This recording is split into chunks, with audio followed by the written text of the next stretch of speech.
খাবার আছে, খেয়ে নিস। আয় চলো সবাই, এই পাগলকে বুঝিয়ে লাভ নেই। মা, মা, সবাই যে বলে গেল ডিম পচে গেছে, তবে কি ডিম থেকে আমার বোন বেরিয়ে আসবে না? আসবে মা, আসবে। আমার আত্মবিশ্বাস ভুল হতে পারে না রে মা।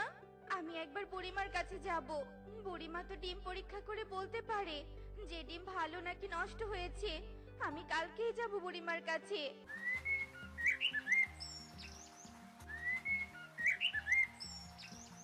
পরের দিন হতেই টুনি টুনটুনকে নিয়ে টিয়ের বাড়িতে যায়।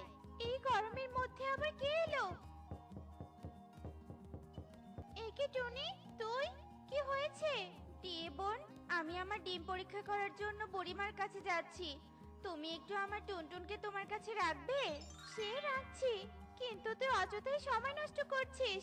তোর ডিম নষ্ট হয়েছে, কিন্তু তবুও যখন তুই বিশ্বাস করছিস না, তবে যা বুড়িমার কাছে। আর চিন্তা করিস না, আমি টুনটুনকে দেখে রাখবো। এরপর টুনি ডিম নিয়ে বুড়িমার উদ্দেশ্যে চলে যায়। টুনটুন, ঘরের কোনো জিনিসে কিন্তু একদম হাত লাগাবি না। পাখা চলছে, যা পাখার সামনে বসে থাক। আজ তো অনেক গরম পড়েছে, আমি তোর জন্য খাবারের ব্যবস্থা করছি। আরে টুনি, চললি কোথায়? কাকুলি দিদি, আমি ডিম পরীক্ষার জন্য বুড়িমার কাছে যাচ্ছি। আমার বিশ্বাস আমার ডিম একদম ঠিক আছে। আমি ভালো করে জানি তোর ডিম নষ্ট। বুড়িমা তোকে এ কথাই বলবে। আচ্ছা চল, আমি তোর সাথে যাচ্ছি। এরপর কাকুলি টুনির সাথে বুড়িমার কাছে যায়। আর বুড়িমা ডিম পরীক্ষা করে বলে, আমার তো দেখে মনে হচ্ছে এই ডিমটা নষ্ট হয়ে গেছে।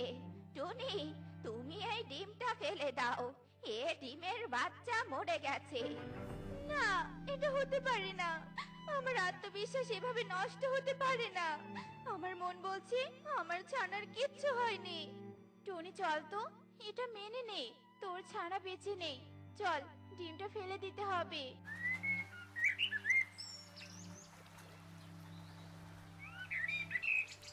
টনি, ডিমটা দে, পুকুরে ফেলতে হবে। না, আমি ডিম দিব না।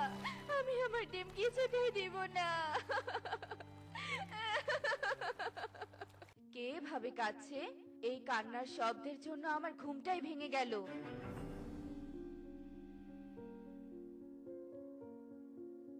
এ কি? এ আমি কি দেখছি? এটা তো একটা ফুলের বাড়ি, আর এটা তো একটা পরী। হ্যাঁ, আমি ফুল পরী।